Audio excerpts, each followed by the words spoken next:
Bienvenida, bienvenido. Muchísimas gracias por asistir a... está mal estas cosas, porque todo el mundo cuando viene aquí a presentar su libro, el mejor escritor o escritora que han visto los siglos, siempre. Pero un poquito de objetividad no viene mal. Y tenemos aquí, creo que, a uno de los grandísimos escritores actuales en lengua española. Desde luego está arriba de si existen estas cosas de los podium, el que también fue atleta de joven, si existen estas cosas de los podium olímpicos malagueños, desde luego está ahí. Yo recordaba estos días, antes de que empecemos a este club de lectura, donde os recuerdo que al ser un club de lectura se os invita, es más, se os pediría, es más, casi se os exigiría una cierta participación. Los que ya me conocéis sabéis que no callo ni debajo del agua, pero dadme un cuartel, por favor. Hoy vamos a repartirnos el trabajo entre todos. De todas maneras, vamos a ir introduciendo esto. Estaba recordando, decía, cuando conocí a Antonio, yo creo que era a finales de los años 80, Antonio ya había ganado el premio Ateneo, ¿no? Fue con La Noche, el premio Ateneo de Valladolid con La Noche. Y ya conocía a un muy buen amigo mío del instituto, que ya estuvo aquí también, Javier Laveira, y me habló de él. Era como conocemos a un escritor de verdad, porque entre nosotros siempre había habido, aquí alguno ha terminado siendo escritor notorio, pero aquellas cosas... Pero es que solo había poetas. Solamente había poetas, claro. Entonces, sí. Los que escribíamos versos en realidad era como decir, bueno, Málaga se hace poesía así como por defecto, ¿no? Tú llegas y es el niño poeta, pues ya está, venga, unos versitos. De hecho, Ángel Cafarena lo primero que me dijo, yo te publico tus poemas y tal. Y dije, no tengo ninguno. Y me miró así, pues, te miró con desprecio. Es que yo creo que desde ¿cómo se llamaba? Desde... Diego de Vergara. Diego de Vergara, no. Un poquito posterior, ¿cómo se llamaba? El de El Salvador González Anaya, fue casi el último novelista famoso que dieran estas tierras. Y así que Antonio, que había escrito aquello, pues estando aquí otro Antonio que también formaba parte tanto de la pandilla juvenil de Antonio, ambos. Los niños malditos. Pues aquellos, esos niños malditos, que algunos nos dedicamos al teatro en aquella época, Antonio fue el responsable. Yo iba a traerme, lo que pasa es que queda tan mal, para que ustedes vieran que era verdad y que lo guardo como un tesoro, la chaqueta del personaje que escribió Antonio, que era el coprotagonista de una serie infantil que se llamaba La fuga del tiempo, y que fue la primera serie dramática que se hizo en Canal Sur en los principios. Era un poco como los chiripitifláuticos, pero viajando, con buenos y malos, pero viajando a través del libro y de la historia. O sea que la cosa esta de ir saltando por los libros ya estaba ahí. Dimomo se llamaba el personaje, que nunca me enteré si había algún colega tuyo de la pandilla de chiquitillo que se llamaba Dimomo. No de la pandilla, pero un conocido, sí, un tipo muy gracioso. Que le llamaban el Dimomo, ¿no? Sí, porque se llamaba, no me acuerdo, Diego, no sé si Moreno o algo que sea, Morales, y entonces era Dimomo, y cada uno nos llamábamos, yo era Ansoma, y sonaba muy bien lo de Dimomo, y te lo endosé. Pues ahí está, me tocó ser Dimomo y utilizaba una piedra azul de truca, evidentemente, para viajar por el tiempo. Muchos años después... Y aquí estamos. Aquí estamos, fíjense ustedes, a dónde hemos llegado. A dónde hemos llegado. Yo que fui un perro, que es a dónde hemos llegado hoy. Es la 15ª novela de Antonio. Y aparte de ser un prodigio narrativo, me parece que es una cosa además que interpela al lector de una manera bastante especial. Como ustedes ya habéis leído, hay alguien que me ha dicho todavía no he terminado, pero ya lo sabéis, es un diario. Está escrita en formato de diario. Y es el diario de un estudiante de medicina que empieza a escribir el 23 de enero de 1991, más o menos. Esto debe durar como medio año, un curso, sí, medio curso. De enero a final de junio, más o menos. De enero a final de junio. Hombre, Agustín, ya podemos empezar. Así empieza la novela, ¿no? Estábamos haciendo tiempo. Y todo lo que tenemos, salvo algunas notas transcritas, que creo que hablemos de ello también aquí, es la escritura de este personaje. Este personaje, Carlos, Cánovas Merchán, Carlos Carlito Carlanga, como le llama su amigo el escritor, o el que escribe, no sabemos si termina siendo escritor, y es el personaje principal de la novela. Puesto que habla de él, es la visión del mundo, que es una visión, hay que decirlo, bastante peculiar, que tiene Carlos. Este Carlos está ennoviado con una chica que se llama Yolanda, Yoli, Lili, Yolona, bicho, hija de puta, según vaya, hija de puta no le llega a decir nunca como tal, pero según vaya avanzando la relación. Y que vive justo enfrente de ella. Carlos sabemos que es huérfano y toda la relación es básicamente las relaciones con los que podían llamar sus amigos o las personas que conoce, porque una de las cosas, y con su novia. ¿Qué es lo que tiene de peculiar esta novela? Pues esta novela nos lleva a la escritura de la formación del maltratador, del manipulador, del celópata. Es una novela que constantemente te está dejando una sensación de incomodidad constante, porque dice, hostia, es que no sales, no tienes otro punto de vista, solamente tienes el mismo punto de vista obsesivo de un señor que vuelve una y otra vez, que parece que enmerda todo lo que toca, y además una sensación extraña que da, aparte de lo que significa esa violencia con la que se refiere a todos los demás, empezando por su novia, y especialmente a las mujeres, pero vamos, los hombres no es que salgan muy bien parados. Es decir, hay algún momento donde él llega a la reflexión y dice, casi nadie me importa menos yo, o algo así, y viene a decir no exactamente esa frase, pero donde él... para aumentar esta idea del diario, también tiene esta cosa maravillosa de los elementos tachados, los cuales nos convierte a nosotros en voyeurs, en una época donde el voyeurismo, digamos, forma parte de la forma de estar en esta sociedad, de algo que incomoda mucho. Pero claro, uno se plantea y dice, estamos en una época donde cualquier cosa violenta puede ser vista, y cuando hablo de cosas violentas incluyo la pornografía, incluyo cualquier cosa, y sin embargo se ve o lo vemos, está ahí para verlo. Incluso algunas cosas las vemos con esa sensación angustiosa. ¿Dónde está lo que yo creo que es la maestría absoluta de Antonio en esto? En hacernos caminar con él sin dejar la novela. Porque una novela que hay un momento... Yo supongo ese tour de force, te hablas tú planteado, dices, a ver, ya está, me está dejando un mal cuerpo que no. Cuando realmente, si lo que hablamos es de elementos físicos de violencia, básicamente casi no se producen en la novela. Es todo verbal. Es todo verbal. Es como una... Pero eso es tan violento, es tan incómodo, es tan... que dices tú, oye, hay que tener un dominio asombroso para conducirte a ti como lector a lo largo de toda la novela, quedarte atrapado por este villano como villano de 10. Vamos, este te ha salido redondo, es mejor que Thanos de los Vengadores, desde luego, y no soltarlo. Y obligarte a ver, porque yo creo que en el proceso, o al menos esa ha sido la lectura, en el proceso te va poniendo un espejo incómodo, un espejo de decir, no solo estás viendo cómo funciona un ser, porque no sé si voluntariamente no has querido convertirlo en el psicópata, sociópata que evidentemente apunta, sino en un individuo con una cierta normalidad de cara a los demás, sí, pero que por dentro es un auténtico monstruo.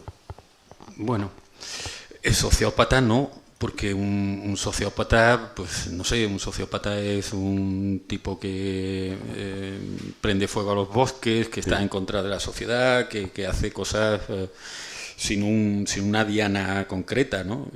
Y no es el caso. Y monstruo, pues, no lo sé.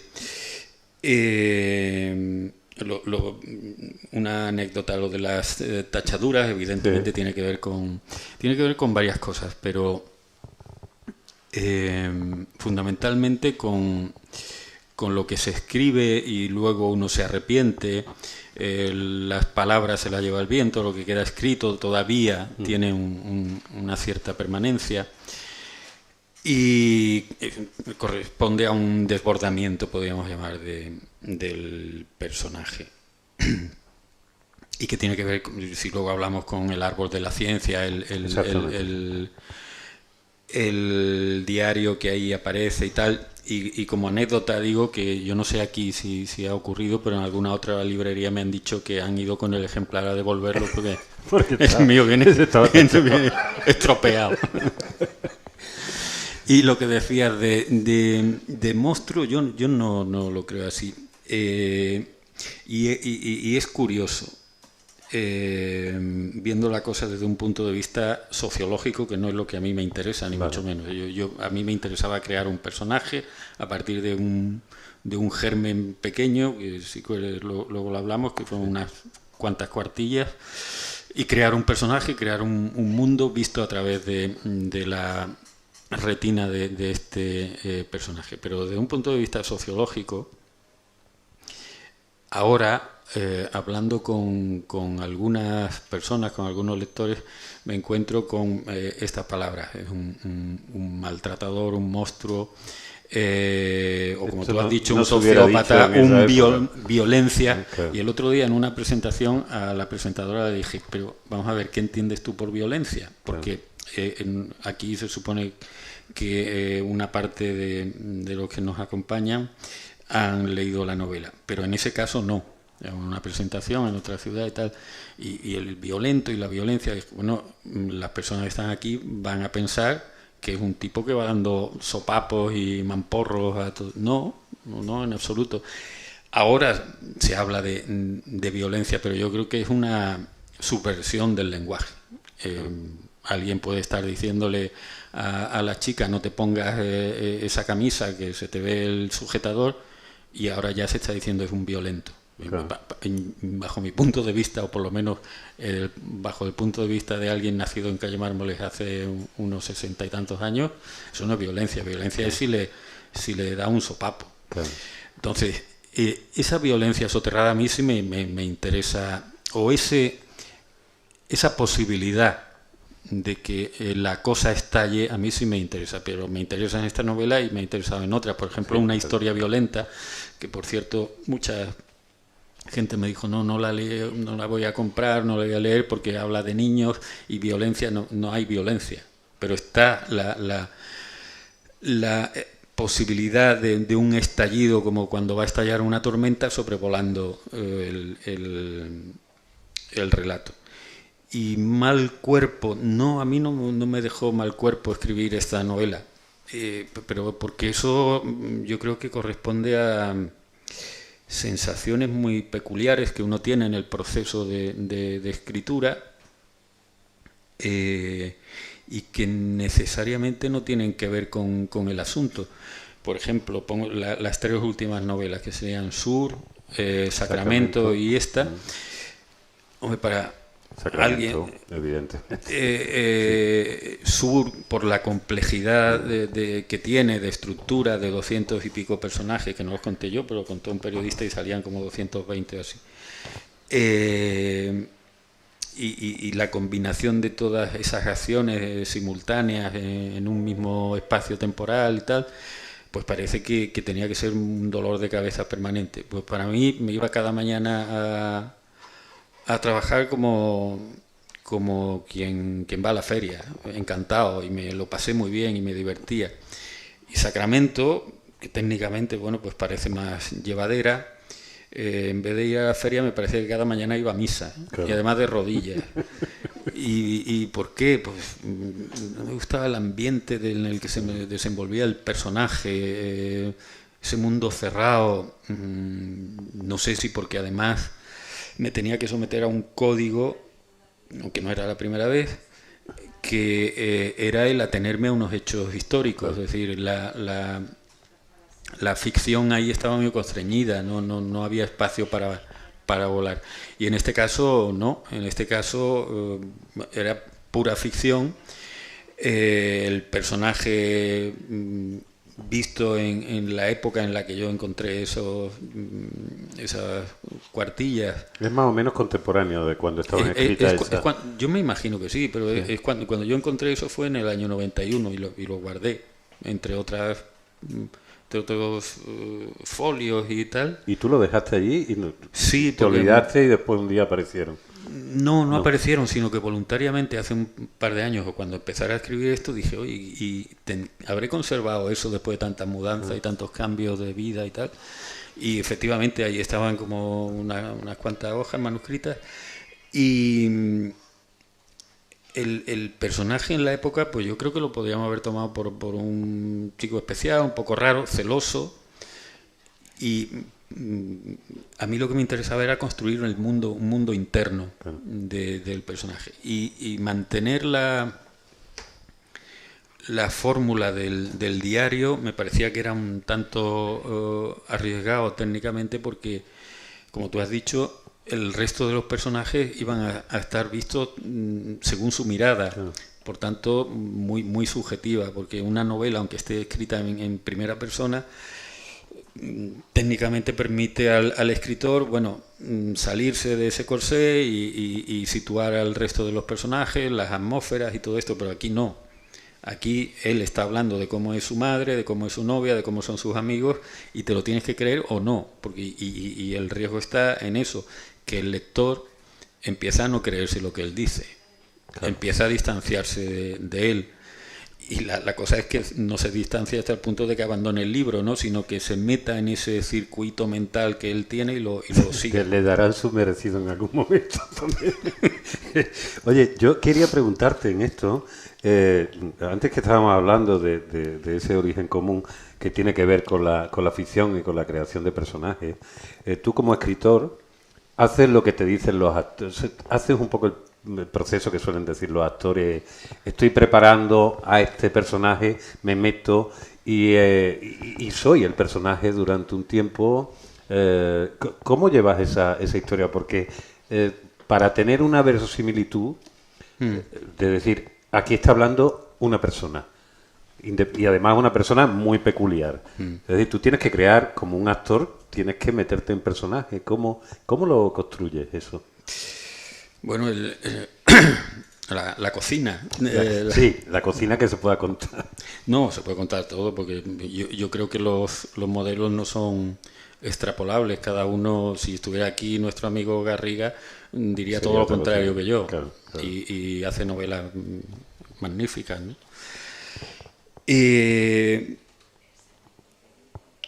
Por ejemplo, diferencia con José.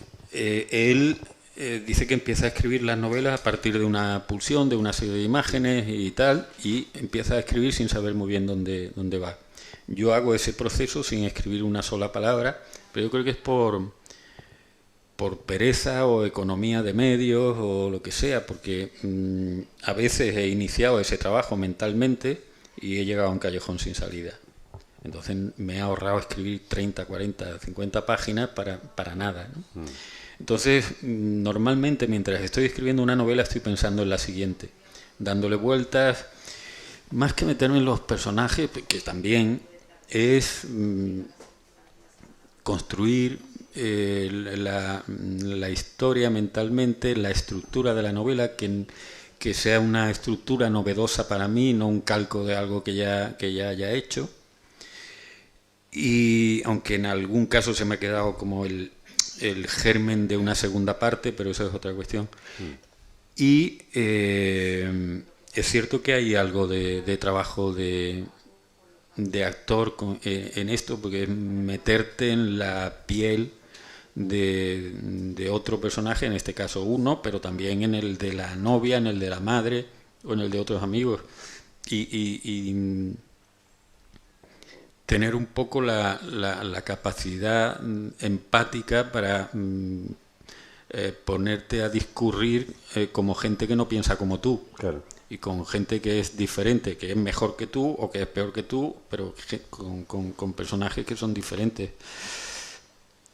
Y yo recuerdo, por ejemplo, cuando escribía Las bailarinas muertas, que es una novela que apareció en 1996, pues yo me recuerdo sacando al perro que tenía y tal, dándole vueltas a la novela continuamente, yendo en el coche, imaginando cómo iba a ser todo, la música verbal que eso tenía, manteniéndola viva, como el que echa leñas a la caldera para que eso no se apague. Pero eso poco a poco fue decreciendo con el tiempo, no sé si es la edad, la costumbre o lo que sea. El caso es que ahora yo estoy trabajando intensamente durante unas horas al día y luego echo la persiana y ahí se queda todo. O sea, como los grandes actores que dicen, sí, todo esto... lo hacen, sí.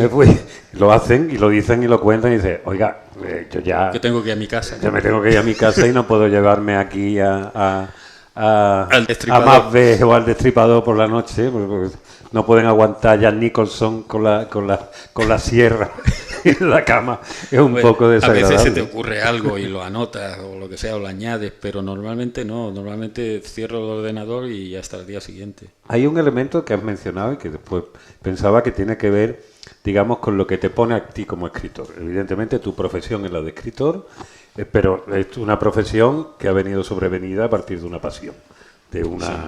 Entonces, más allá de la dificultad de mantener ambas cosas, de que te puedas ganar la vida y seguir haciéndolo, está claro que el proceso de escribir a ti te tiene que poner. Es decir, el sudoku que tú digas, se me ha ocurrido que voy a hacer esto, y esto es... Esto está planteado como un tour de force. No es solo también. para apagar la luz. Sí, no, esto es para tener la satisfacción de he podido hacerlo. A mí hay algo que yo te quería preguntar a ti como lector, porque hay algo importante en esta novela. Hoy te preguntaba, evidentemente sí conocía El árbol de la ciencia, pero no conocía las otras novelas a las que te referías, como eran El enano o como las otras novelas que tiene la madre, que el otro coge y que su amigo Miguel se las tira por tierra cada vez que puede. El proceso de utilizar otras novelas, que aquí en literatura, dentro de la literatura hay mucha metaliteratura, hay la cosa esta de verte a ti reflejado. Hay un momento, por ejemplo, cuando el personaje del árbol de la ciencia, ¿han leído ustedes El árbol de la ciencia? ¿Lo tienen más o menos en la cabeza? Sí. Vale, Andrés Hurtado, de alguna manera tiene que ver como espejo y se lo deja, suponemos, Miguel, ya cuando nos convertimos en el lector que adivina qué está pasando realmente, más allá de lo que nos cuenta. Es lo que él interpreta, que eso es un mensaje subliminal. Bueno, que evidentemente él cree que todo el mundo está haciendo una conspiración, que todo es porque él está allí, evidentemente. El personaje, si no fuera por lo que es, por esa dureza constante y ese maltrato verbal, la verdad que hay algunos momentos donde dice, pero este tío, aparte de obsesivo, es tonto del culo en algunos momentos, o al menos así lo parece, porque dice, hostia, ¿cómo puedes ver la realidad tan deformada, ¿no? Pero lo que me refería es, están puestos también voluntariamente para que él, como lector, tenga una cierta posibilidad de verse reflejado, tanto como un personaje que más o menos sigue líneas parecidas a lo que él hace, con esa especie de misantropía, sí. Como al contrario, ¿no? Y sin embargo él no se da por aludido, y cuando hay alguna historia de decir, a lo mejor este me lo está dando por él, se va a la otra novela que rápidamente reafirma sus convicciones. Hay una cosa que realmente, ¿cuándo decides el título? Porque el título, aparte de la imagen que ya nos enteramos que la había encontrado María del Mar y que es fantástica en la portada, ¿Cómo decides este título? Pues yo no creo ni en las musas, ni en el Espíritu Santo, ni en nada de esto, pero a veces las cosas vienen porque vienen. A mí el proceso creativo me interesa bastante por lo que tiene, no de mágico ni nada, pero sí tiene algo que escapa al dominio de la razón, y probablemente porque está ligado al subconsciente, a ensoñaciones, a procesos de lecturas pasadas, y que de pronto aparece ahí algo que no sabes si lo has inventado tú, si tiene que ver con algo que leíste hace 30 años o lo que sea. Entonces, yo empecé a escribir la novela con un título provisional que era Lluvia, que es un mal título, pero para tener el documento en el ordenador. Y además era porque desde el principio pensé que tendría que acabar con el comienzo del verano, y que el personaje pues confiaría en el futuro, que vendría la lluvia y que en cierto modo lavaría todo eso y tal. Y un día, pues así sobre la marcha, me vino la frase: yo que fui un perro. Y dije, pues este va a ser el título. En los títulos míos han ocurrido cosas bastante dispares, desde el comienzo que de la primera palabra que tenía el título fijo, que casi nunca ha ocurrido así, pero en algún caso, hasta casi tener que ir a la calle a pedir por caridad un título porque la novela iba a salir. No recuerdo, por ejemplo, Los héroes de la frontera. Andrés Trapiello me dio una lista, Pérez Reverte me dio varios títulos, no me leía ninguno, porque no habían leído la novela, ni sabían de qué iba, ni nada. Pero lo que él había desechado. Sí, así como... Trapiello tiene por lo menos entonces tenía una libretilla con 40 títulos. ¿La has visto en Flandes? Sí. O por ejemplo, la que antes he mencionado, Las bailarinas muertas. Yo la presenté al premio Herralde con ese título, y cuando me dieron el premio y tal, me dice Raquel de la Concha, que es mi agente, dice, bueno, ¿y qué título le vas a poner? Y dije, pues Las bailarinas muertas. Me dijo, ¡joder, qué horror!, ¿no? Y dije, ya. Entonces llamé a Herralde, el editor, y le dije, oye, Jorge, que el título que lo cambio, porque... Me dice, ¿por qué? Es buenísimo. Y dije, pues que a Raquel no le gusta tal. Y dice, bueno, piensa otro. Y estuve dándole vuelta, y claro, así en frío no me salía nada. Y pensé, la novela transcurre gran parte de ella en el paralelo de Barcelona, y pensé, paralelo Barcelona. Y se lo dije a Raquel, y me dijo, está muy bien. Llamé a Herralde, le dije, oye, ¿qué te parece paralelo Barcelona? Y me dijo, horrible. Dice, me suena a Objetivo Birmania. Digo, bueno, pues, ¿por qué no preguntas en la editorial? Haz un referéndum o algo. Y hablando con Raquel, digo, oye, que le parece fatal y Las bailarinas muertas le gusta. Dice, bueno, pues sí, Las bailarinas muertas ya le sacamos algo por otro lado.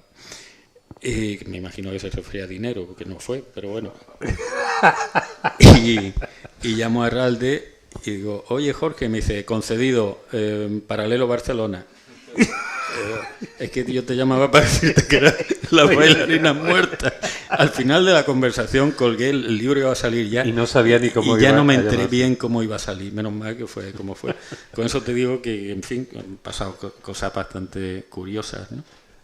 Oye. O Sur, lo mismo, ¿no? El título provisional, que también fue un premio y tal, iba con el título provisional de Sur, que yo y la había escrito toda la novela como mediodía, es decir, el sinónimo de Sur. Bueno.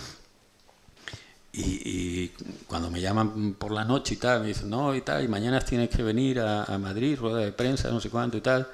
Y digo, bueno, pues diré el título verdadero. Y toda la gente del jurado, Luis Mateo Díez, no sé cuánto y tal, me dice, pero si Sur es buenísimo y tal.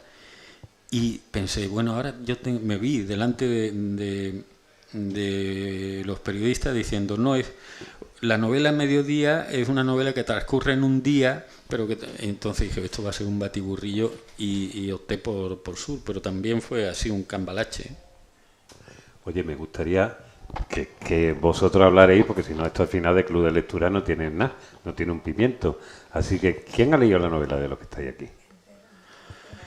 Bueno, da igual. O sea, servidor. 30 páginas valen, cuenta como lectura. Leéis poquito, ¿eh? Voy a aprovechar ahora el momento donde anunciamos los puritos y el coñac y esas cosas que se hacen en los deportes y tal. Hay que comprar libros, señores, si no, esta la librería y todo, incluyendo nosotros, este señor que hace su trabajo y yo mismo, no tenemos para comer.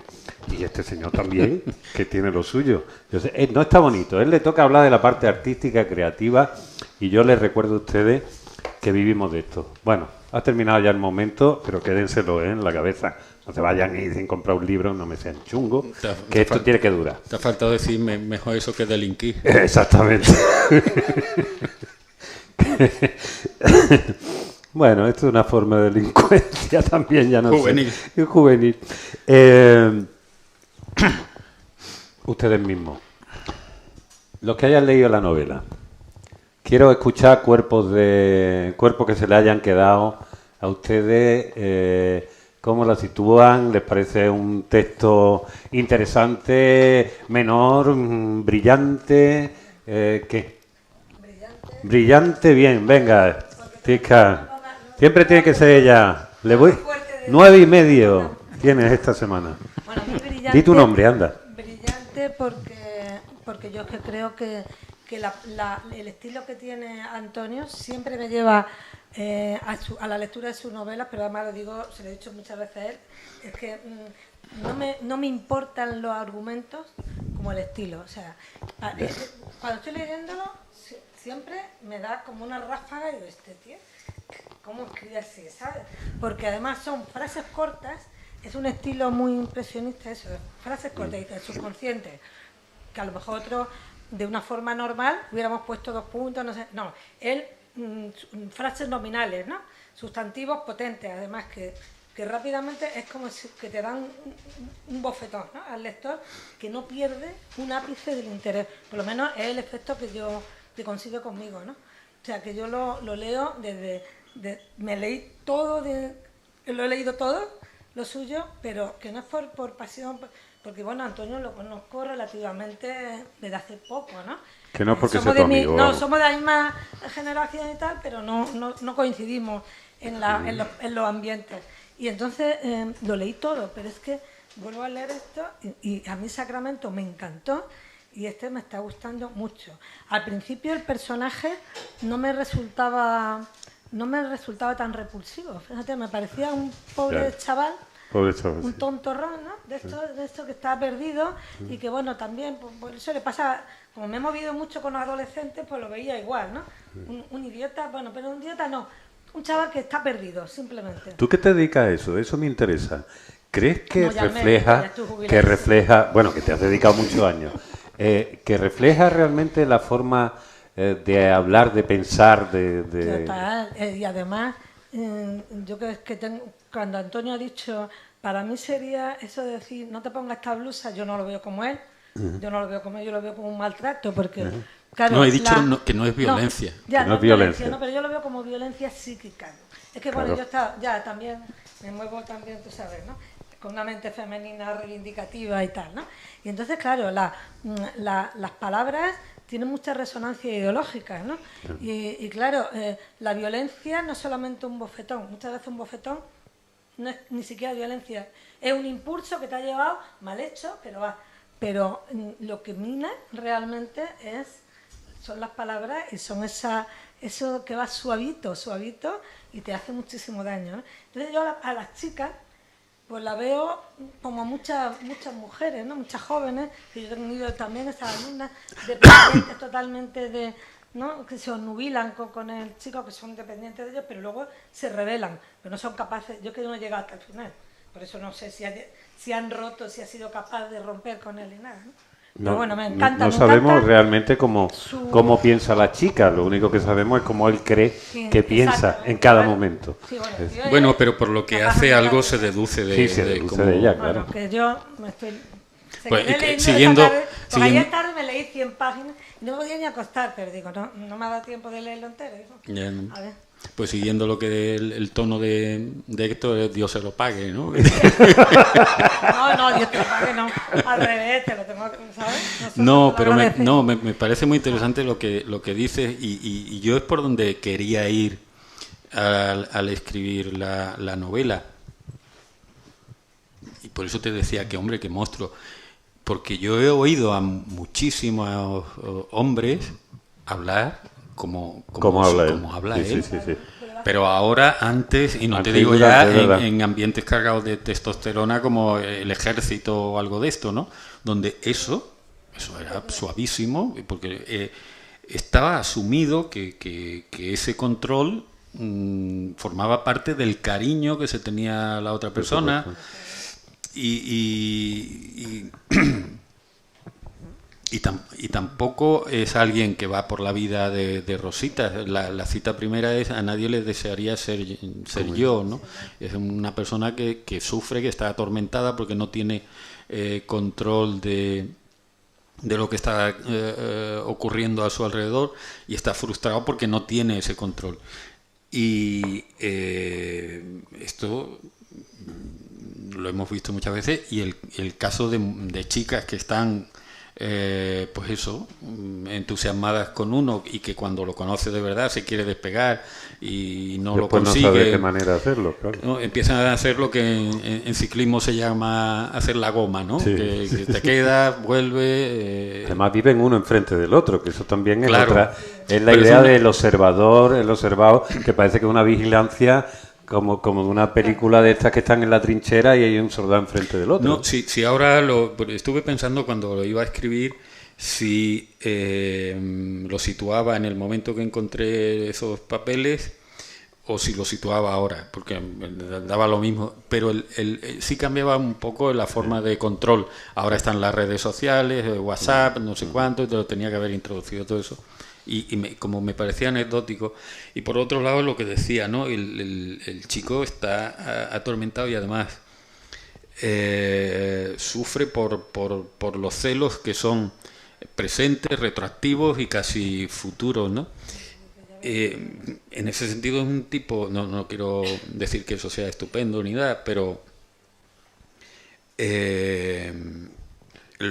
Que paga lo que siente, desde luego. Sí, lo paga, y que los celos son un producto de la imaginación. Claro.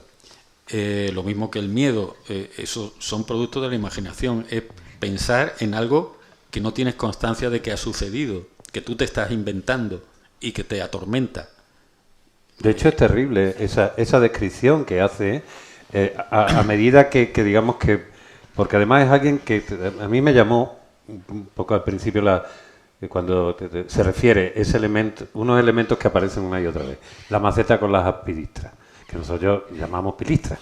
Y digo, él es especialmente pijín a la hora de elegir siempre los nombres y los adjetivos y esa manera de intentar controlarlo todo. Esto me decía Antonio Orejudo, en la presentación en Madrid, y que él se había reído en muchos momentos. Antonio Fontana dice que es una gran comedia, pero Orejudo decía que se reía precisamente por estas cosas. Me decía, bueno, que en vez de decir que tiene una erección, habla de circulación peneal, no sé cuánto, que es medio cómico, ¿no? Y volviendo a lo de antes y a lo que diferencia un tiempo y otro, yo estos días he vuelto a leer una novela que en tiempos la había leído, porque yo tengo la manía desde los 11 años de apuntar todos los libros que leo. Entonces tengo una cadena de todo lo que he leído. Y lo pasé en su día al ordenador, entonces dando así. Y he vuelto a leer El túnel de Ernesto Sábato. Y lo leí hace 45 años. Y que en nuestra generación era como una novela mítica. Es malísima. Es malísima. Es malísima. Sí, no tiene ni pies ni cabeza aquello. Pero tú oíste, o tú eres más joven, pero ¿alguien de mi generación oyó decir que es la novela de un maltratador? No, claro. Pues la novela de un maltratador. Claro. Este chico es un angelito al lado del protagonista, del Castel se llamaba. que conoce, primero de un modo muy absurdo, en una exposición, él es pintor, a una chica que se fija en un rinconcito de un cuadro que ha pintado y entonces dice, esta es la mujer de mi vida porque se ha fijado en esa esquinita del cuadro. Y la persigue, la acosa, ella está casada, consigue acostarse con ella y continuamente la está sometiendo al tercer grado y al quinto grado y al noveno grado. ¿Por qué me has dicho el cielo está calmo? Es que yo soy calmo, es que no te gusto porque te gustan los tíos más bravos, que no sé qué. Pero la novela es de y en el túnel acaba matándola. Pero nadie entonces jamás dijo que era la novela de un maltratador. Eso sociológicamente tiene... interés, es curioso, aunque digo que a mí no es lo que me lleva a escribir. Pero nada de eso. Eres consciente, porque tú no das puntas sin hilo. Y en este dominio del lenguaje, ayer le preguntaba a Juan Cobo, con su último libro de poemas, Juan Cobo Wilkins, que hace toda una variación formal sobre, digamos, los modelos del amor. Le decía, ¿existe el amor tal y como lo entendemos como tropo, en este caso de la poesía, pero en general, como tropo de nuestra narrativa esencial como seres humanos fuera del lenguaje? Es decir, ¿existe algo fuera del lenguaje? Y aquí, por ejemplo, es un caso curioso porque gran parte de esto que tú planteas, lo que antes percibíamos como violencia, la primera batalla y la principal se ha producido en el lenguaje. Sí, claro. Lenguaje inclusivo, lenguaje no sé cuánto y tal. Es decir, cuando tú sacas esta novela y haces este ejercicio de años anteriores, aparte de los elementos técnicos que nos has contado, ¿tú eres consciente de que esa lectura se puede producir? Es decir, que nos va a suceder como a ti te ha sucedido cuando vuelves a retomar el túnel, es decir, ahora tenemos unos ojos diferentes a la hora de leer, no sé si más libres o no, no sé si más avanzados o no, yo todavía no soy capaz de decirlo. Puede suceder, pero ese no es asunto mío. Ese no es asunto tuyo. No, que va. La valoración es como la bolsa, sube, baja, pues allá cada cual. Yo lo que intento es hacer lo mejor que sé a la hora de escribir. Y luego tú al empezar has hablado del podium y de todo esto. Bueno, en fin, en atletismo está muy claro porque hay un cronómetro en esto. A saber, y escritores que desaparecen y en el siglo siguiente se recuperan y tal. Esa es la historia, pero bueno, en el caso del túnel no creo que, y de hecho Sábato lleva mucho tiempo sumido que nadie lo vuelve a leer. Sí, porque yo me imagino que en la época, porque es un libro que se publica en el año 48, pues muy rompedor, pero no por cómo está escrito, sino por lo que cuenta. Pero claro, lo que cuenta, cuando pasa el tiempo se desvanece y te quedas con el esqueleto y ves que está lleno de polillas por todos sitios, que está mal escrito, que las metáforas a las que recurre son casi pueriles en muchos casos. Hay alguna página que dice, bueno, si hubiera tirado por ahí estaría bien y tal. Pero por el contrario, lees Madame Bovary y va subiendo y cada vez va subiendo más. No creo que a Flaubert nadie nunca le pueda achacar esto que yo le estoy achacando a Sábato, ¿no?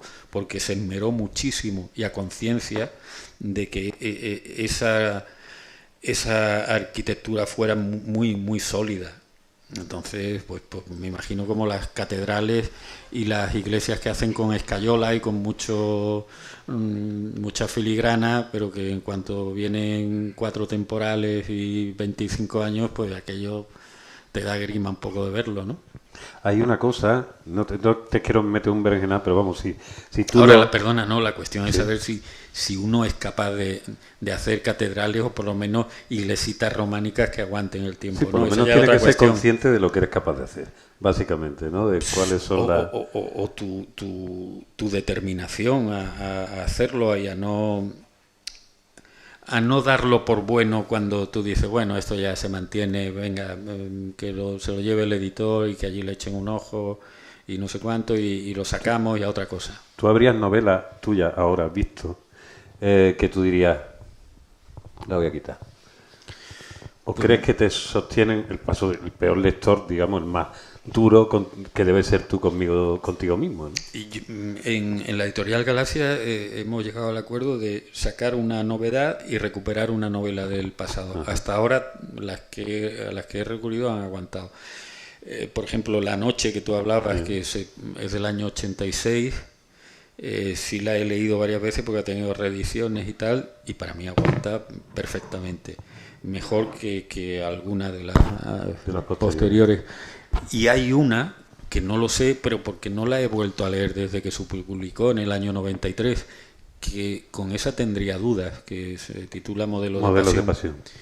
No lo sé, porque ya te digo, desde el año 93, el 95 por ahí tuvo una reedición, pero son 28 años sin leerla y no lo sé, no tengo ni idea. Las demás las sigo firmando.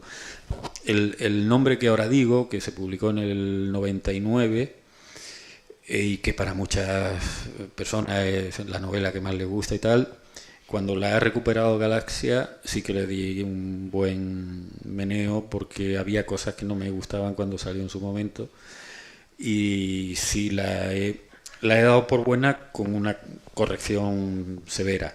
Ajá. O sea, que eso está bien, ¿no? Eso de ir mirando los textos y las puliendo. Pero, por ejemplo, este año o el año pasado se recuperó el Sueño del Caimán y no cambié nada. O Las bailarinas muertas también se recuperó y bueno, cambié el nombre de un tipo que era un indeseable y ya está.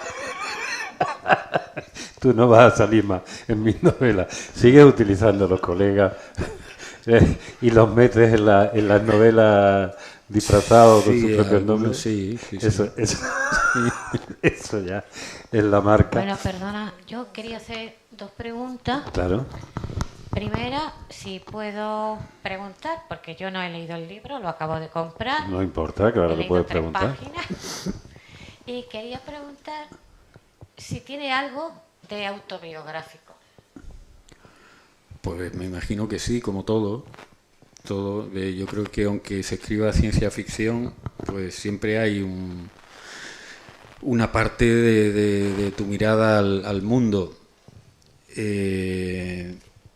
Cuando alguien está describiendo el miedo de un astronauta en una nave espacial por Marte y tal, estará recurriendo a su propia sensación de miedo y todo esto. Eso puede ser muy lejano, pero bueno, para mí la realidad es tan compleja que no tengo que inventar naves espaciales ni nada de esto. Concretamente, en lo anecdótico, pues podría estar un personaje que es amigo del protagonista al que se ha referido Héctor, que es Miguel, y que habla de que gana un premio de relato en el País Vasco. Yo en el año 79 lo primero que escribí fue un relato y fue premiado en el País Vasco. Y ese personaje puede que tenga algo que ver, y además sale con una chica que se llama Inmaculada Berruezo, que Antonio Melveo la conocía muy bien. Era una novia mía que él me quiso quitar, pero no pudo. O sea que ese sería el homenaje de este tipo, sí. Pero en concreto ese personaje puede tener algo de mí, y hay algunos otros elementos, incluso algún pensamiento que puede tener el protagonista, y esto lo he hablado con algunos lectores hombres. No es raro que algunos de los pensamientos que él tiene lo hayamos tenido muchos hombres. Lo que pasa es que, bueno, te metes en el circuito y te sales. A este le cuesta más salirse de ahí, ¿no? Eso es muy curioso, porque no sé hasta qué punto... no sé qué feminista decía, no lo recuerdo, qué política decía en él. ¿Y la segunda pregunta? Ay, perdón, sí. La primera la hice antes, si podía preguntar. Como no lo he leído, esa era la primera. Es que todos los hombres, en el fondo, somos pedófilos, porque todos los hombres siempre nos gustan más mujeres más jóvenes y cuanto más jóvenes. Yo no. No, pero tú no. No, que tengo otras cosas mucho peores. Pero no, y además es una fijación. Yo me acuerdo cuando mi hermana tenía 9 años más que yo, y yo con con 11 o 12 años, claro, ellas tenían 19, decía, joder, yo quiero, y las niñas que tenían 12 años a mí no me gustaban, y eso se me quedó ya para siempre, y el hundimiento, y a lo mejor por eso me dediqué a escribir, porque ya el hundimiento total fue cuando yo tenía 15 años y una amiga de mi hermana dijo, ¿es tu hermano? Sí, y tal, y dijo, ¿y qué edad tiene? Y la amiga de mi hermana dijo, ¿qué tiene? ¿9 años? Y yo tenía 15. Y fue el hundimiento del Titanic absoluto. Todas mis aspiraciones con 9 años, en fin.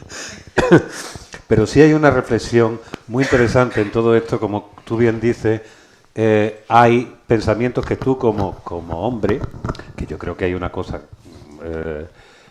muy interesante en los tiempos que estamos viviendo, es que empieces a reflexionar sobre hasta dónde llegas, qué posibilidades tienes, cómo construyes la realidad, hacia dónde va tu deseo, qué relación mantienes con los demás, sobre todo con las demás.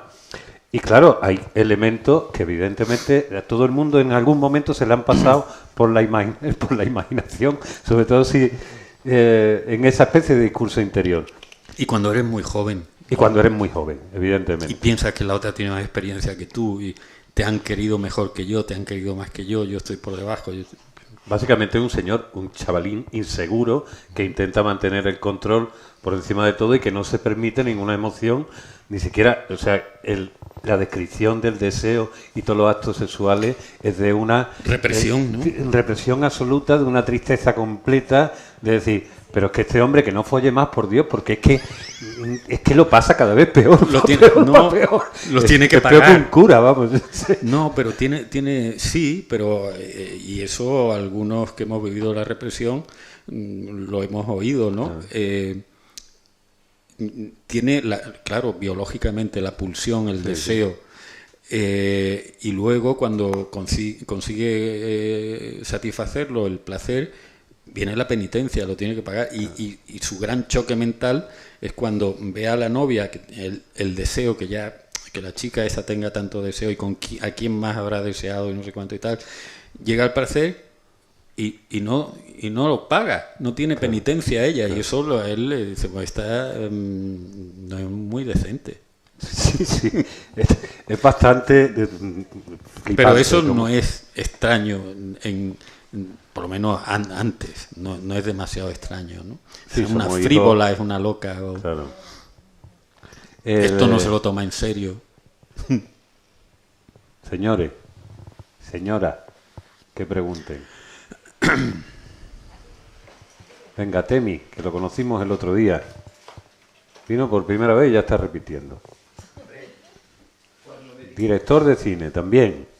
Cuando me dijiste que venía Antonio... Pégatelo bien. Ok, pues me entusiasmé muchísimo.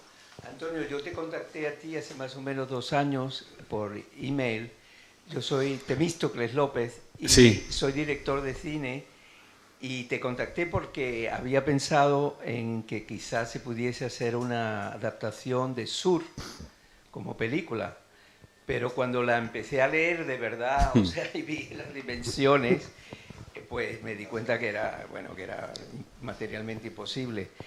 Pero a mí me ha impresionado muchísimo esa novela porque es prodigiosa por la cantidad de personajes, la cantidad de puntos de vista, de vidas completamente diferentes que se conjugan allí en esa historia. Y bueno, te considero un grandísimo autor. Recuerdo que te dije que me recordabas un poco tu escritura a Don DeLillo, que me imagino que conoces bien.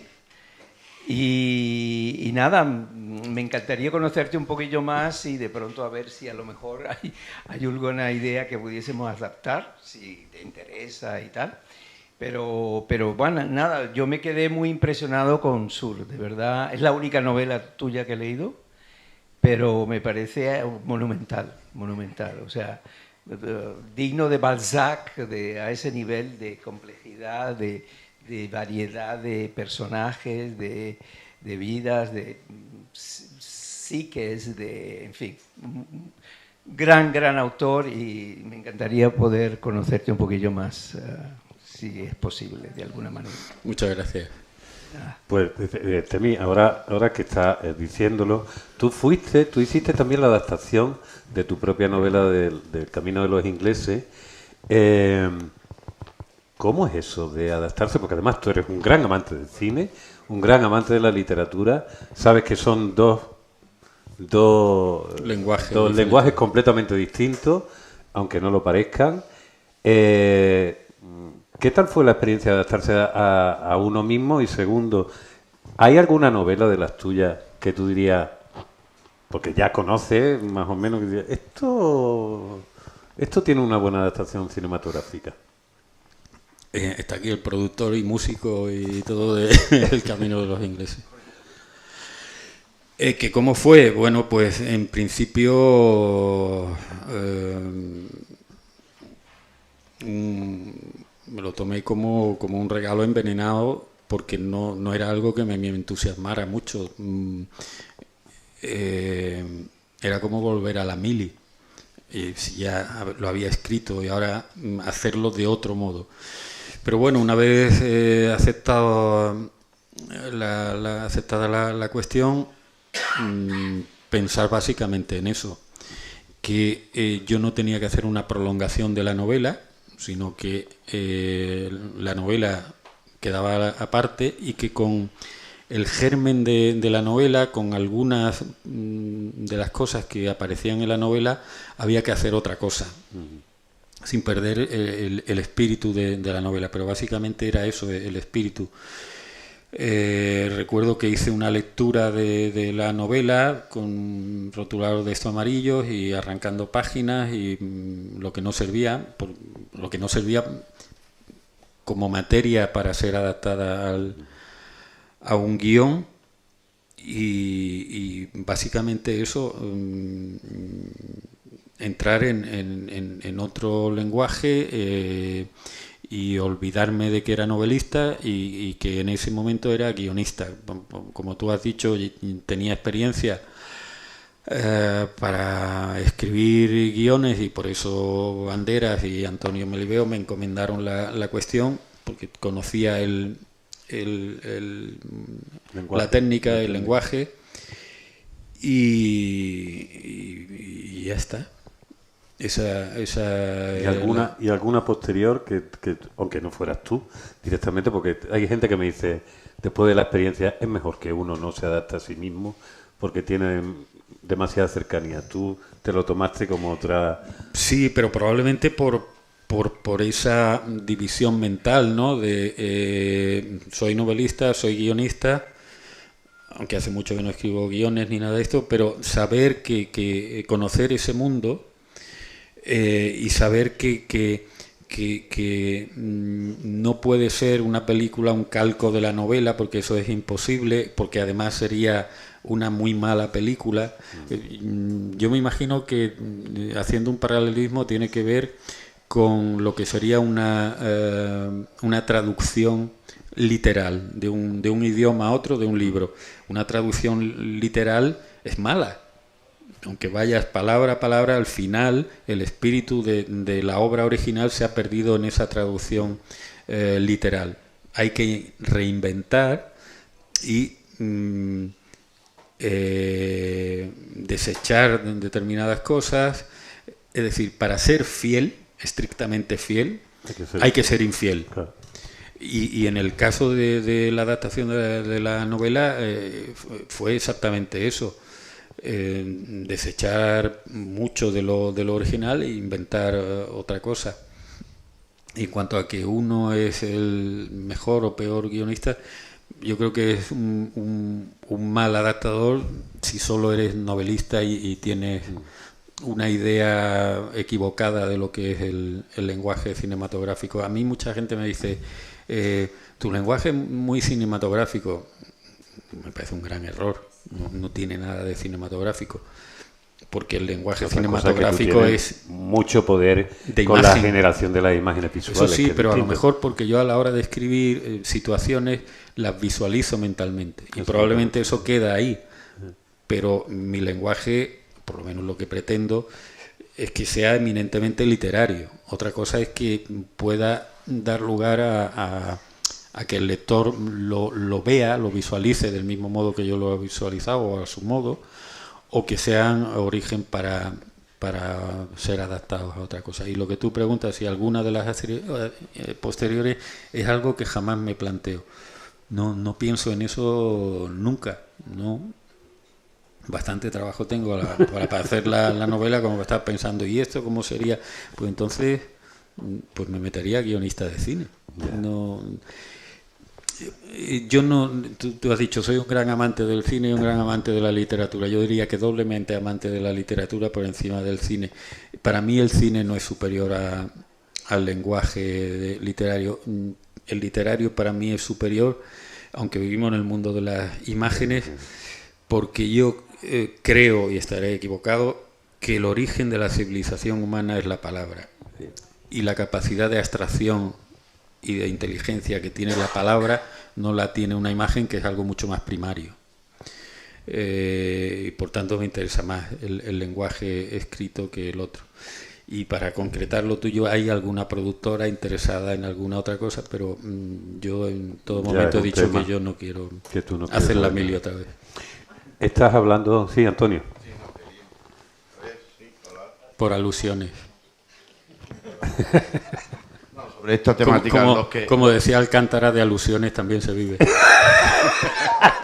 Sin ámbito de ofender. No, que los que me conocéis me habréis oído más de una vez hablar sobre estos temas, y siempre empiezo contando el chiste de las dos cabras que estaban en Hollywood comiéndose una película. Se estaban comiendo un rollo de película, el celuloide, y cuando termina una le dice a la otra, ¿te gustó? Y dice, me gustó mucho más el libro. ¿Qué es lo que? No, pero en este chiste hay una reflexión. O sea, cuando nosotros estamos leyendo cualquier historia, cualquier novela, estamos produciendo una película en nuestra cabeza. Y eso hace que muchas veces cuando vemos por mucho que nos haya gustado el libro, lo vemos en pantalla y dice, este no es mi libro. Choca porque es la visión de un director, de un guionista que han adaptado, etcétera, etcétera. Dicho esto, Antonio de vez en cuando, y para mí eso es un valor, cuando llega al cine o cuando tiene una obra de encargo, es muy disciplinado y asume los objetivos o las premisas que le pone director, productor, etcétera, etcétera, o a veces editores también, ¿no? Entonces eso lo convierte no ya en un gran escritor, que lo es, sino un gran escritor de oficio, que escribe lo mismo si, bueno, lo de La fuga del tiempo que antes nombraba era un encargo, eso no tenía nada que ver con, digamos, con lo que él ya estaba escribiendo, vida, claro, con su obra, ni nada, y se pone y lo hace. Y lo mismo, iba a decir una barbaridad, pero no, me voy a callar. No sé. Que iba a decir, lo mismo te escribe un libro de cocina, si se lo encarga. Sería para no comer. Estoy exagerando. 50 recetas para pasar hambre. Para hacer régimen. Tendría mucho éxito para la gente que quiere adelgazar. Perder peso. Ahora que has dicho... Soler, hablando de comida, Soler cuenta las albóndigas y las patatas igual que yo. Tú también, Tiene ¿no? que haber una proporción en el plato. Yo creo que eso es una cosa de época. Porque es verdad que yo lo he contado y ya la gente pero joven no somos de lo la hace. generación que hemos pasado hambre. No, pero sí somos hijos de los que han pasado hambre y han contado. Del mismo modo que nosotros pasamos hambre y fuimos lo de los niños de Biafra, estaba todos los días a la hora de la comida. No, pero no es contar, es simplemente la proporción que hay entre la albóndiga y las patatas fritas. No, pero yo creo que es manía. Yo creo que es una manía. Por ejemplo, vamos a acabar hablando al final de churros y de... No, pero a lo mejor tiene que ver con la disciplina y con todo esto que yo estoy de acuerdo con Antonio. Y yo soy un defensor de las obras de encargo. La Capilla Sixtina es una obra de encargo, ¿no? O las Meninas. Pero no, yo creo que tiene que ver con las manías, porque tú eres otro maniático como yo, él es más maniático que yo. Y, por ejemplo, a mí que nunca me ha gustado comer, Yo recuerdo cuando mi madre ponía, por ejemplo, alubias, y yo miraba el plato y decía 102. Calculaba cuántas alubias había. Entonces, 5 por cucharada, y era así. Y al final conseguí equivocarme por 1, por 2, sabía 98 alubias, 36 garbanzos. O sea, un poco mejor que te dediques a escribir. Ese superpoder, ¿no? Una adaptación que intentamos de, lo diré, Los héroes de la frontera. Los héroes de la frontera, él la tituló en el, para el guión, 20.000 olas por día. Y yo digo, ¿de dónde sale ese número? Dice, pues me he ido a la playa, me he sentado, he contado 5 minutos y he multiplicado. Dios los cría y ellos se juntan. Oye, quería preguntarte en eso. Hay una labor, evidentemente, que se le supone a todos los escritores, pero no todos lo hacen, no todos tienen la capacidad de hacerlo con tanta precisión, que es la labor de documentación. Aquí tienes 2 cosas. Uno, estudiante de medicina, con lo cual todo ese elemento, esa incorporación del lenguaje, esa mirada del tío que prácticamente está llevando cada clase que lleva de histología, de anatomía, a su visión de los seres humanos. Y otra es, cuando tú antes me has dicho al principio, dices, sociópata no es. Es decir, aquí está muy claro que hay construida una personalidad y que además no me cabe ninguna duda que si te vinieran ahora 4 psicólogos a decirte, pero es tal y tal, tú tienes clarísimamente muy asumido cuáles, digamos, que son las patologías de tener algunas que tiene este personaje. No, en absoluto, no, que va. No, hombre, pero es como si me dices que es bombero. Te digo que no es bombero y no he hecho estudios de apagar fuego.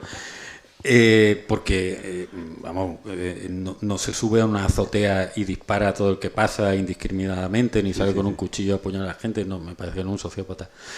Lo que es, pues he tenido entrevistas en alguna radio y que ha habido psicólogos que han leído la novela y cada uno ha dicho lo que le ha parecido y tal. Y la documentación es leve en este caso. Yo he tenido libros de documentación grande, por ejemplo, Apóstoles y Asesinos. Me llevó años, no es que estuviera años haciendo eso, pero mientras escribía la novela que estaba escribiendo ya estaba leyendo mucho sobre anarquismo, la historia de la UGT, la historia de la CNT, en fin, cosas que luego no aparecen en el libro, pero que me daban la seguridad para moverme con libertad por todo ese mundo. Pero aquí no, aquí ha sido muy leve. Me acuerdo, me metí a ver cuáles son las asignaturas que se estudian en medicina, un poco ahondar en tejidos y tal, para hacer descripciones y utilizarlas a modo de metáfora, el personaje, un poco de eso, pero suave, vamos. Hay una cosa que tú hablabas y casi sobre la marcha. Del subconsciente. Es una novela que a medida que va avanzando vamos viendo cómo el protagonista, el narrador, va teniendo sueños, va teniendo cada vez más ese mundo onírico, que además los coloca, lo ves y tú como lector dices, vente un poquito al diván, muchacho, o sea, échale una pensada. Él lo coloca por aparte de esos sueños, son a lo mejor traslaciones de sueños que tú hayas podido tener en un momento determinado, o están todos inventados. Todos son inventados. Ficción. Pero es que recoge perfectamente, digamos, esa especie de lenguaje onírico con símbolo debajo, diciendo, mírate esto, ¿no? Sí, pero bueno, forma parte de la construcción del personaje también. De todo modo, es un personaje que vive como aislado del resto del mundo. Es como si hubiera una mampara de vidrio y detrás estuvieran todos los demás. No llega a conectar bien con el mundo, ni con el más inmediato. Con su madre desconfía. Con algún amigo parece que sí, con el Benito pero al final tampoco le hace demasiado caso, ¿no? Y con la novia también hay como una distancia con el mundo, y eso hace que toda la novela esté envuelta un poco en ese aire onírico, sí, de que cada día parece que vuelve a despertarse o vuelve a entrar otra vez en el mismo sueño, ¿no? Eso está ahí flotando, pero yo creo que es por esa mirada tan subjetiva, tan obsesiva de la realidad, que el resto de los personajes parece que no la tienen, seguramente porque no entramos en los diarios, por llamarlo de alguna manera, del resto de personajes, pero sí en el suyo, y por eso también elegí la fórmula del diario, para que el lector y yo mismo como escritor pudiera entrar en lo más profundo del personaje, para que él fuera el dios y el vasallo y la corte de la novela, el coro, el protagonista, todo. Salvo ese momento donde, como has dicho, te iba a preguntar, pero has dicho, bueno, ese personaje sí puede estar inspirado de alguna manera en ti mismo, que es su amigo Miguel. Él saca y reproduce tal cual las cuartillas de una carta que le mandó en su día. A mí me asombró esa carta precisamente porque se nota que es la carta de un escritor que está jugando con el hecho de ser escritor, con todos los tropos cuando uno descubre que tiene materia en las manos, y además sirve para convertirse en una cosa completamente distinta con respecto al lenguaje. Eso le da una luz desde dentro a todo el resto de la novela, porque de pronto dice, vale, hay otras voces. Y los comentarios de las fotos. Y los comentarios de las fotos, todo ese tipo de historias. Pues eso son unas cartas que yo escribí con esa edad más o menos a una amiga y un amigo que vivían en Madrid. Y cuando iba a empezar a escribir la novela, esta amiga me dijo, mira lo que he encontrado, son cartas del año 80 o así, y me las mandó. Y entonces dije, pues las voy a meter aquí. Así como para mandarte algo, vamos. Sí, pero son... A la novela va. Son unas cartas que yo que mismo escribí. Sí, claro, sí, claro. Me acuerdo esa del bidet y que no tienes vida, todo con B, porque están poniéndote un bidet, porque no sé cuánto. Es porque tardaron en escribirme.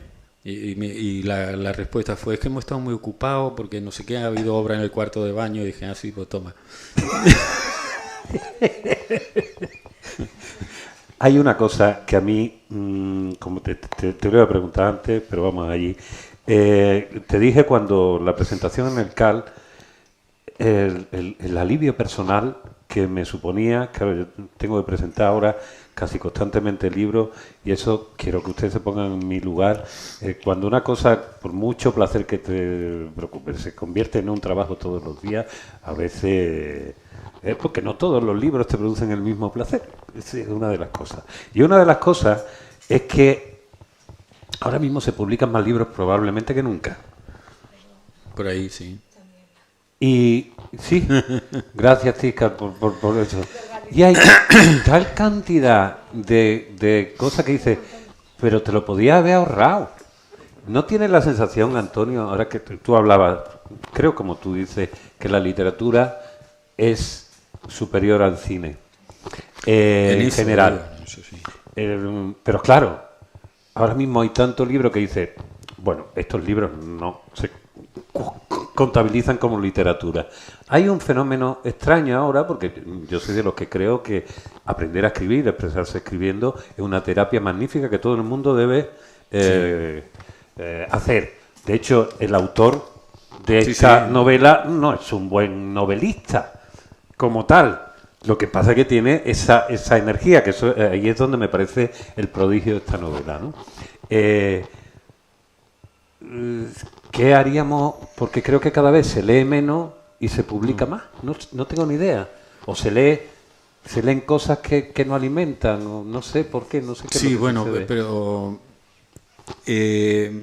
lo que ocurre es que los que leíamos cuando éramos jóvenes y adolescentes y todo esto, miramos atrás y decíamos, ahora los chicos no leen y no sé cuánto y tal, porque nosotros leíamos. Yo me recuerdo en parte del bachiller, lo hice en el Colegio Los Olivos, que bueno, pues parece que era para gente bien, y en la clase éramos dos los que leíamos. Yo estuve 5 o 6 años allí y éramos dos los que nos cambiábamos libros. Luego estuve 2 o 3 años en un instituto y éramos 2 o 3. Es decir, que los que leíamos era una minoría, pero aplastante. Y en algunos casos, pues mejor que te callabas porque decía, este es un raro, está con los libros y no sé cuánto y tal. Y se publica muchísimo, más que antes. Antes hablaba del túnel. Yo recuerdo ir a esta librería o a la librería de Pepe Negrete en su momento y tal, y los libros que había en el escaparate, había 2 o 3 que no habían leído, los demás lo habían leído. Claro. Podía estar al día más o menos, Claro, de lo que... Pero ahora es imposible. Y ese mundo ha cambiado. Los grandes grupos editoriales, donde hay bastante confusión en una misma colección, no ya digo en una misma editorial, en una misma colección te puedes encontrar obras con aspiraciones literarias y otras puramente de distracción o comerciales, ¿no? Pero cuando los grandes grupos, y yo he estado muchos años con ellos, han tirado por un determinado camino, han dado lugar a que aparezcan otro tipo de editoriales más minoritarias, pero que han cubierto las necesidades de un público más exigente, más lector. Y no sé, pues, Galaxia, Periférica, Impedimenta, en fin, Acantilado, en su momento Anagrama, aunque ya pues Anagrama es otra cosa, todo eso ha cambiado. Y aquí os lo podrán decir en esta librería, pero iba a decir la sensación, no es la sensación, los números de unos años para acá es que cada vez se venden más libros, que cada vez hay más lectores. Sí, las editoriales están subiendo la producción, no ya de títulos, sino de venta. Es decir, están vendiendo bastantes más libros que antes, que hace 8 años. La pandemia al principio pareció que era el fin y un cataclismo de mucha gente. Recuerdo, por ejemplo, la librería, una librería estupenda que hay en Salamanca, y cuando cumplían 5 años se decretó el confinamiento. Y me acuerdo, los dueños me dijeron, han sido 5 años maravillosos, echamos la persiana y dijeron, pues esto se ha acabado. Con las editoriales que no sabían que iba a ocurrir, pidiendo los préstamos estos ICO, todo el mundo así. Cuando volví a la editorial, a la librería, habían comprado el local de al lado también. Se han multiplicado. Es una librería de literatura que entras y te dan ganas de llevarte un carrillo, todo lo que tiene. Es decir, que eso ha aumentado. Lo que ocurre es que también hay mucha confusión con premios un poco escandalosos y tal. Que, por ejemplo, el otro día me decía a un buen lector muy indignado de lo del premio Planeta por la señora esta y tal. Y a mí me parece maravilloso. Aparte de que Planeta ha hecho una labor, lo mismo que en su día hizo Círculo de Lectores, de meter libros en casas donde no había libros, pero digo, el hecho de que le den un premio que es 1 millón de euros, que me parece un poco inmoral, a un libro que a todas luces no tiene el más mínimo rigor literario, ni ambición, ni calidad, ni nada, porque diferencian claramente lo que es una cosa y lo que es otra. A mí lo que me molesta muchas veces es la confusión, ¿no? Lo que se decía, que piensen que aquí hay calidad cuando te están estafando. No, aquí quien se quiera distraer y quiera entretenerse o ver cómo hace la comidita una señora mientras piensa en su marido que está en el banco y que a lo mejor la engaña o lo que sea, pues ahí tiene, en vez de ver una telenovela, pues está ejercitando la cabeza un poco. Y está bien que vayan por ese camino, sí, y que la literatura vaya por otro. Que es telenovela y que es serie HBO, digamos, en cuanto a calidad. De ese el problema. Me gustaría que alguien, antes de despedirnos, dijera, opinara, ¿quién ha leído el libro, por Dios? Venga. Toñi. Yo quiero decir una cosa muy pequeñita. Me he leído el libro, me ha gustado, me ha parecido interesante. Considero que tiene como un cierto minimalismo, ¿no? En cuanto al ambiente. Y he visto imágenes que yo estaba leyendo el libro y estaba pensando, digo, uy, desde aquí se pueden hacer una peli o algo, ¿no? Una cosa que me ha parecido muy interesante en el libro, porque la violencia evidente que creo que hay en el libro, ya no quiero hacer spoiler, pero el desenlace del libro más o menos lo imaginaba, y eso no me ha sorprendido tanto, pero había una parte de violencia no tan evidente, que es la que él tiene con respecto a la madre, el poco valor que le da a la madre cuando entiendo que no debe ser así, y eso, por ejemplo, pues me ha llamado la atención. Me hubiera gustado más que comentarais sobre la figura de la madre, cómo te ha inspirado o qué recursos has tenido. Y en segundo lugar, con respecto a el otro tema que habéis tratado de la literatura y de... yo antes leía esos libros, ¿no? De entretenimiento, y de un tiempo pues empecé a leer otro tipo de lectura. Me gustaría que en las librerías se ordenaran por editorial, porque es que es muy difícil muchas veces encontrar buenos libros. Creo que iremos un poco más cerca. Vamos, Bueno, voy a cortar esto que tú has dicho y se lo voy a poner a los responsables de la librería. Estoy completamente de acuerdo contigo, porque creo que el caos no ayuda a la gente. Y además hay algo que yo creo, y también un poco la voluntad de este lugar de encuentro. Las librerías, en un principio, cuando tú hablabas antes de Pepe Negrete, de esta misma librería con su Paco Puche, con Pepito, con toda la gente que aquí han estado, Denis, Juan Cepa, en Librería Ibérica, actuaban un poco también como prescriptores, como guías. Primero porque eso que sucedía, que podía seguir más o menos las novedades. Bueno, Denis era un poco como mostrador, Bueno, como ir a comprar salchichón, ¿no? Denis tenía otra relación, ¿no? Pero sí es verdad que sucedía esto, y eso quizás se ha perdido un poco, porque ahora lo lees todo en internet o en otros espacios, y las librerías casi que se han quedado como el sitio donde voy a ver dónde están los libros y me los llevo. Y yo creo que hay que recuperar un poco yo no estoy de esa acuerdo reunión, con eso, ¿no? Héctor. Yo creo que las librerías de un tiempo a esta parte, como tú estás haciendo aquí... Bueno, y Luce, y Rayuela, y todas. Bueno, pues por Que eso... que estamos intentando recuperar esa parte. Eso es, yo sí. creo que de un tiempo a esta parte, pero por toda España, ¿eh? Sí, sí. Y se han dado cuenta de que no pueden ser Denis. ¿Qué quiere usted? Deme aquello que no sé qué. Ni la ENAC que no tampoco, podías claro. entrar Claro. al mostrador, porque había un mostrador que te separaba de los libros. Yo creo que están ahí haciendo un trabajo muy interesante en ese sentido, que la librería no es ya solo un lugar donde se despachan libros, sino donde se habla de los libros, donde se hacen actos culturales, donde, en fin, yo creo que eso ha cambiado mucho. Y sobre lo que ella decía, bueno, la figura de la madre, pues vuelvo a lo mismo. Yo no sé si eso es violencia. Para mí no es, no entiendo la violencia como eso, o es un nuevo concepto de la palabra, pero claro, estamos en un tiempo que los significados de las palabras se están ahormando a que expresen otra cosa. Violencia es violencia. Por mucho que ahora digan, no, es de baja intensidad.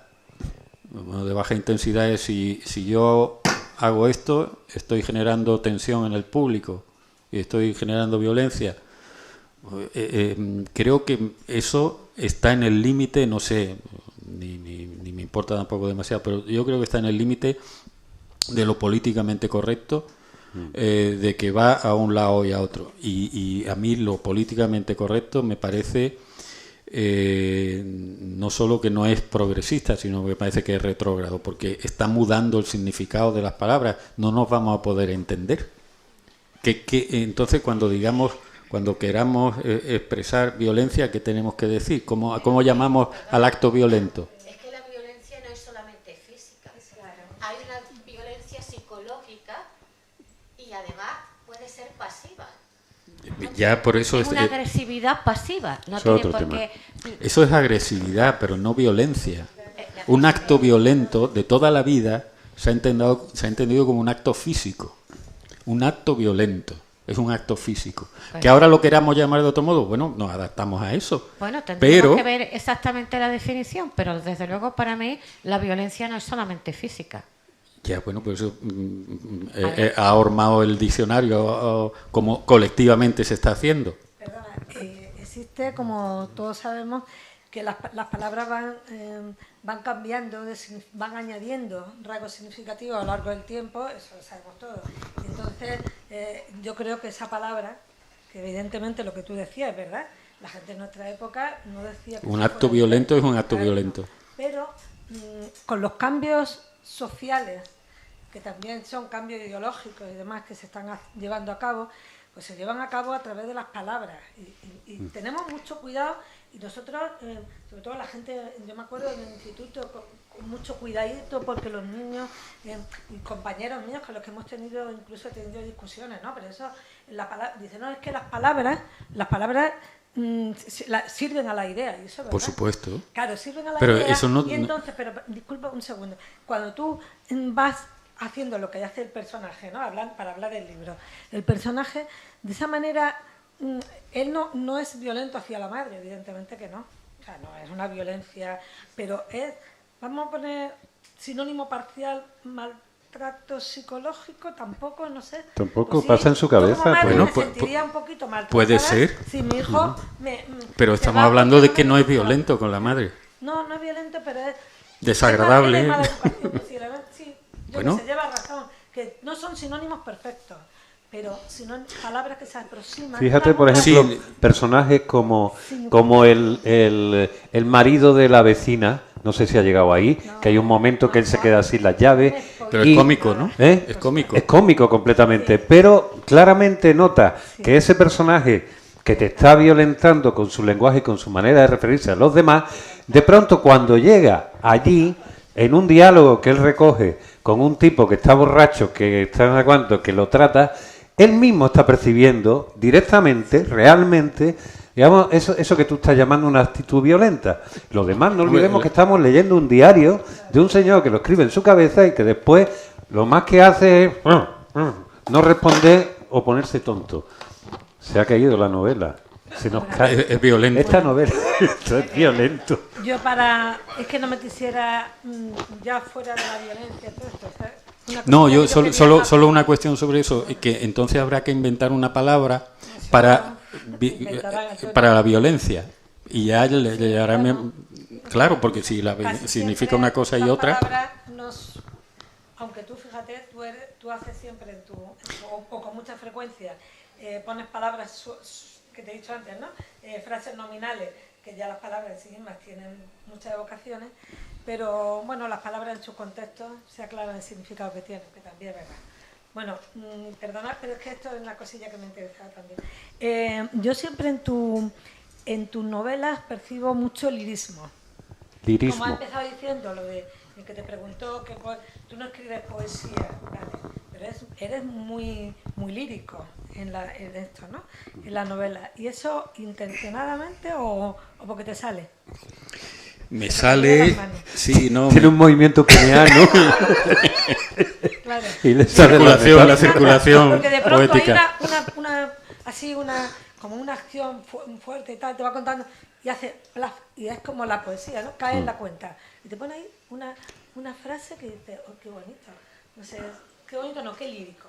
Que puede ser la lírica, puede ser algo bueno o feo, ¿no? Sí, pero no, me sale por quizá concepción de lo que para mí es la literatura, que fundamentalmente es el lenguaje. Y hay novelistas muy interesantes que no tienen en cuenta el lenguaje, van a contar una cosa y se olvidan de cómo la cuenta y le da igual si el teniente le pica la frente y va subiendo la pendiente, sin problema. Pero a mí sí me preocupa la musicalidad interna, incluso para contar cosas desagradables o lo que sea. Y lo que sí intento muchas veces es controlar eso, modularlo y cortarlo. Y en este caso más todavía, porque el personaje que está escribiendo esto no es un escritor. De ahí también que lo haya convertido en lector para justificar que tenga cierta habilidad expresiva por escrito. Que no es un chico que meramente lee sus apuntes o va a clase, sino que, bueno, tiene contacto con la literatura de alguna forma. Preguntas. ¿Alguien? ¿Dudas? Fernando Arca, ¿qué has leído? ¿Que lo has leído? Dinos algo, cuéntanos. Pásale a Fernando, venga. Que Fernando es... Como en clase. Está como en clase. No, tú. Como en clase. Muy atento. No, hombre. No sé, a mí me parece un libro, no sé qué te parecerá a ti, Antonio, me parece un libro muy feminista. Yo diría que sí, pero tampoco era la intención, pero yo creo que sí. Porque refleja muchas actitudes machistas que ya digo que no corresponden solo a un maltratador ni nada de eso, sino que son cosas que han estado flotando en la mente de muchos hombres y que deberían tratar de controlar. Son como restos de un mundo pasado que está todavía muy, muy presente. En ese sentido, yo diría que el protagonista está más anclado en el pasado y la novia ya tiene otro aire y otra concepción de lo que es la relación de parejas y todo eso, y son como dos mundos que también en eso chocan, lo que antes hablábamos del sexo, pero no solo el sexo, sino la libertad para hacer lo que ella estime conveniente con su tiempo, con su ropa o con lo que le dé la gana, ¿no? Y que no tenga que estar sometida al corsé que le ha sometido. Eso en el CAL se dijo el día aquel al que te has referido tú antes, algo que me pareció muy interesante, de una persona que ha estado trabajando mucho con asuntos de este tipo desde el Instituto de la Mujer, y decía que muchos hombres buscan una mujer que ya no existe y muchas mujeres buscan un hombre que todavía no existe, ¿no? Y algo de esto también hay aquí. Sí. Parece gran reflexión. ¿Más preguntas? Es que como ya ha quedado así para terminarlo, yo creo que está perfecto. Bueno, pues esperando que los hombres podamos poco a poco evolucionar y convertirnos, no sé, porque también ahora alguien te diría hombres, mujeres a hombres, hombres a binarios, a polimorfos y de todo eso, que yo ya no me he enterado. Ya no sigo la cuenta.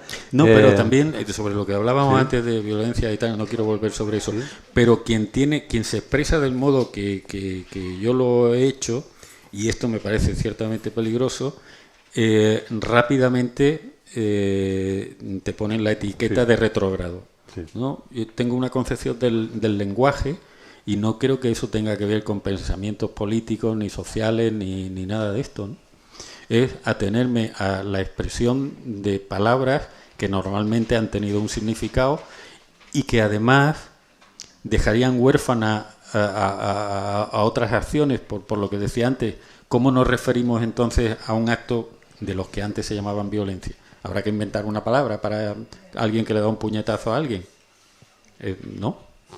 No es un violento, porque el violento es el que le está diciendo que se abroche el botón. Exactamente. Y si no, nos convertimos en una policía del lenguaje y al final eso va en detrimento. Una cosa es reflexionar y entender qué detrás de las palabras que producen los demás, la empatía, y otra cosa, y este libro es sobre eso, precisamente, y otra cosa es convertirnos en policías del lenguaje hasta el punto de...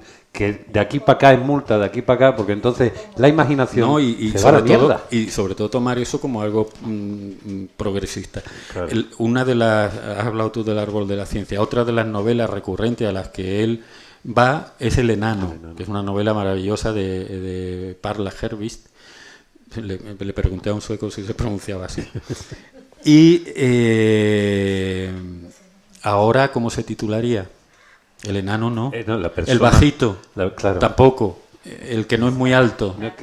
Sí, ¿cómo se Entonces, decía? la verdad es que es un poco, eso no me parece de ser muy progresista, que no se puede decir que una persona es enana, porque cuando se invente otra cosa, es decir, el residual, o lo que se quiera, el residual no, porque también es peyorativo, el H, pues el H significará enano. Claro. Y al final es enano. ¿Y qué le vamos a hacer? Efectivamente. Efectivamente. Bueno, mientras todavía somos de una generación que sabemos lo que son los enanos, y los que mejor lo saben son los enanos, que siempre se dijeron así mismo enanos. Por cierto, tú siempre que puedes meter un enano, porque siempre te han gustado. Era cuando joven. Eso era cuando...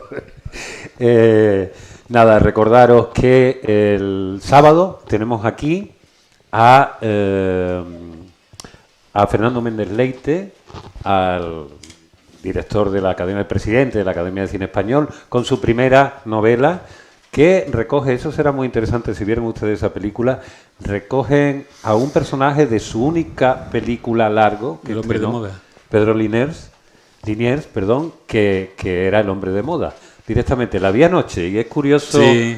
es curioso decir, uy, ¿cómo veíamos entonces ese personaje? Profesor que fue una de película? literatura, ¿no? Un profesor de literatura que se acostaba con todas las que aparecen, todas las mujeres que aparecen, alumnas y tal. Él como sin quererlo, porque venían a ella. Es curiosísima ver esa película hoy, que en su día fue interpretada de una manera muy progresista, Lorriaga, en cómo la veríamos en este momento, en esto que estábamos hablando de la evolución de la ideología. Nada más, os doy las gracias, os recuerdo, los que no hayan comprado un libro, comprad un libro, por favor, Marguito, dame algo, y por favor, un aplauso fortísimo a Antonio Soler. Gracias por venir, Antonio, gracias a vosotros, gracias. Sí.